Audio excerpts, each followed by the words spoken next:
पिताश्री के चरण स्पर्श कीजिए।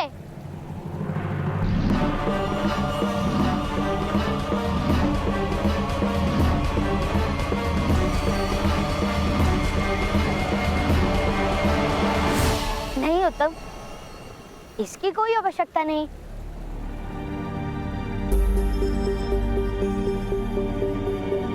ये तो हम मित्रों की चेष्टा थी ना। तो तुम इन सूतों को विद्रोह करना सिखा रहे हो? नहीं मध्य महोदय, मैं तो केवल इनके सामर्थ्य को आत्मसम्मान का ज्ञान देता हूं। विरोध तो आपका अहंकार सिखाता है।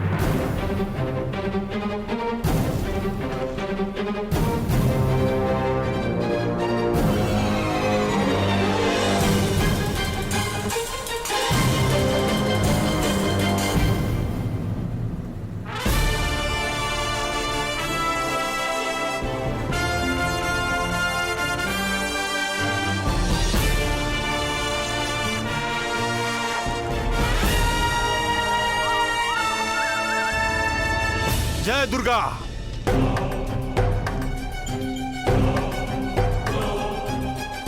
मध्यम महोदय, इस समय अधिरथ के पुत्र का न्याय करना ही होगा, अन्यथा सारे क्षत्रियों का सम्मान नष्ट हो जाएगा। किंतु महोदय। किंतु परंतु का समय नहीं है अशोक। धनुष और बाण के साथ साथ तुमने बालक की कला भी देख ली है। आज मध्यम महोदय ने भी देख लिया कि वो बालक दिव्य भी है। किंतु एक छोटे बालक से भय कैसा? रोग, ऋण और शत्रु जब उग रहे हो तभी नष्ट करना अनिवार्य होता है। यदि इस बालक का धनुष आज नहीं छुड़वाया गया तो कल हमें सत्ता छोड़नी होगी। किंतु एक बालक को कैसे दंड दे सकते हैं, जबकि एक राजा भी 9 वर्ष के बालक को दंड नहीं दे सकता। बालकों को तो शिक्षण दिया जाता है। पीड़ा ही शिक्षण देने का सबसे उत्तम मार्ग है, जानते हो ना? उस बालक को ऐसी पीड़ा देनी होगी कि जीवन भर उसके स्मरणों से रक्त बहता रहे।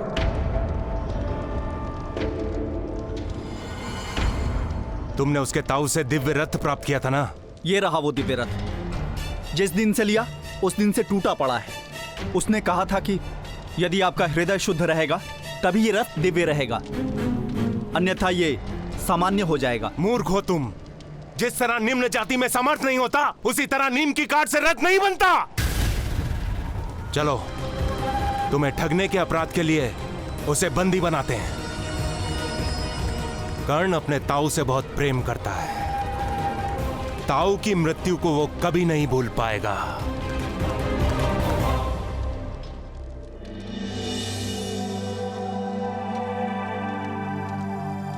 ताऊ, भ्राता का दिव्य कवच देख के माता भयभीत क्यों हो गई? दिव्य पुत्र शोन, नई और अनजान वस्तु के प्रति मनुष्य का पहला प्रतिभाव भय ही होता है। जो वस्तु मनुष्य समझ नहीं पाता उससे या तो वो अंतर कर देता है या तो उसका नाश करने का प्रयत्न करता है। समझे? हाँ?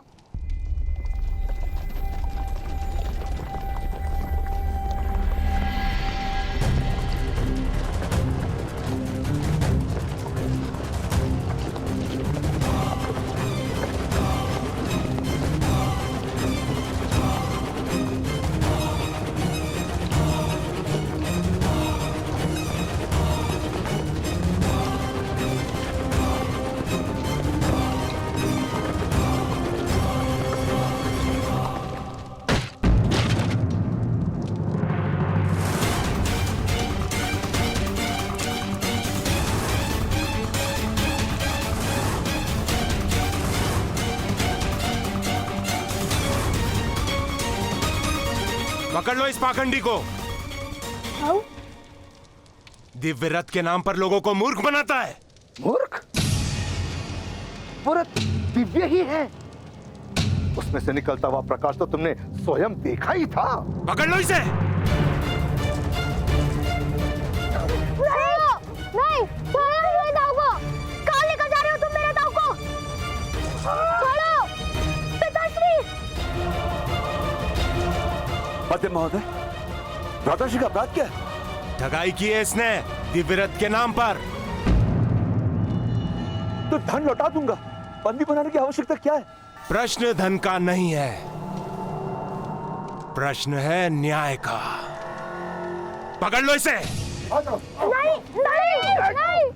महोदय, ये हट!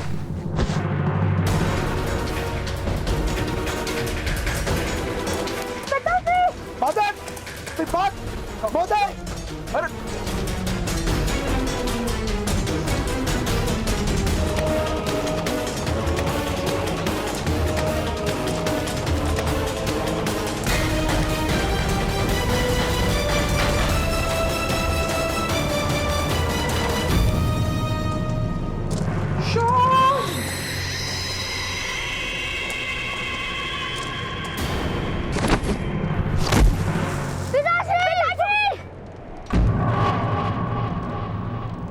तुम मेरे ताऊ को नहीं ले जा सकते।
ठगाई के अपराध का दंड मृत्यु है उच्चसेन।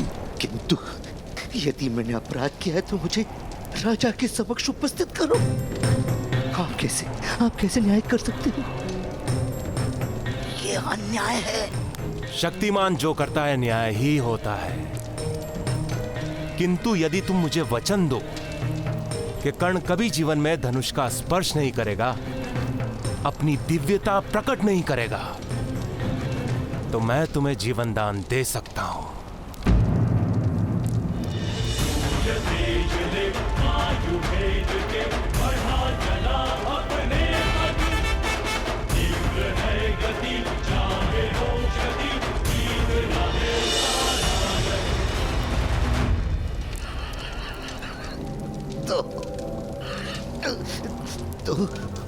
तो ये कारण है।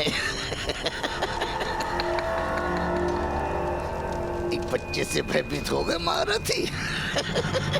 भय नहीं, चिंता उच्चसेन, चिंता। धर्म और परंपरा के रक्षण की चिंता, और क्षत्रिय का कर्तव्य है धर्म की रक्षा करना। कर्ण तुम्हारी बात मानेगा क्योंकि वो तुमसे बहुत प्रेम करता है। इसलिए मुझे वचन दो कि तुम कर्ण का धनुष छुड़वाओगे, अन्यथा प्राण दो। नहीं, कर्ण के रोम रोम में धनुष का प्रेम बसा है।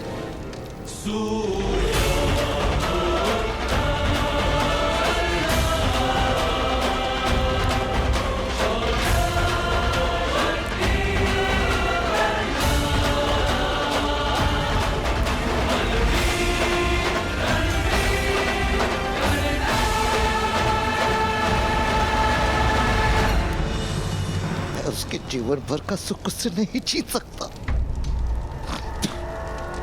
चल चल जाने दो मुझे। मध्यम, ईश्वर तुम्हारा न्याय करेगा।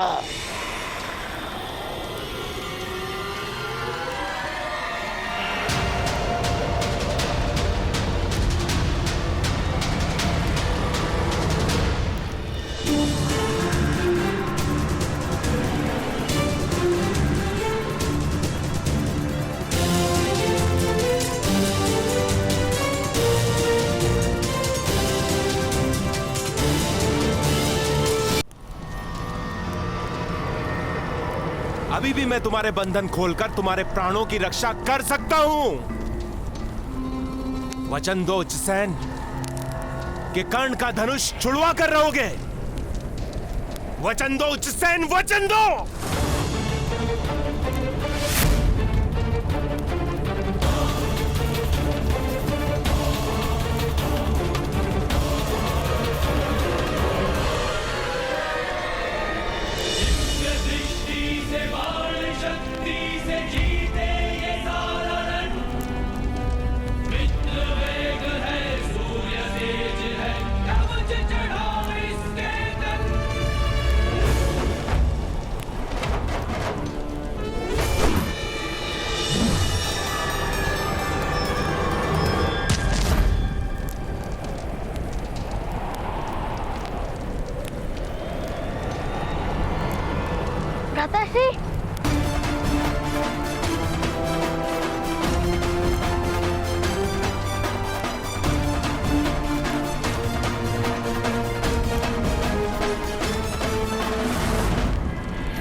राधा, हमें इसी समय गांव का त्याग करना होगा। जितने भी वस्त्र है, मूल्यवान वस्तु है, सब बांध लो। मैं जाकर रथ तैयार करता हूँ। करण, दाव का ध्यान रखना।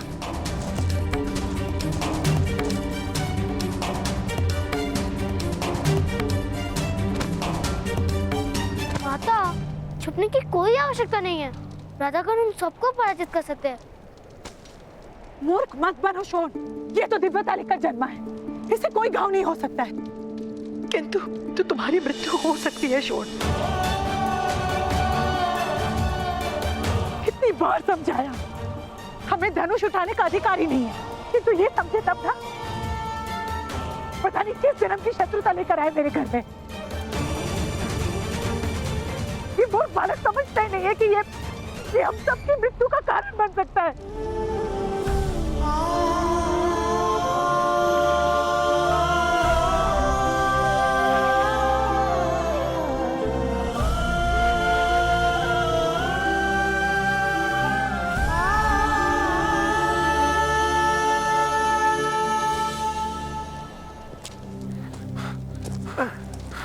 शीघ्र कीजिए। राधा, छोड़।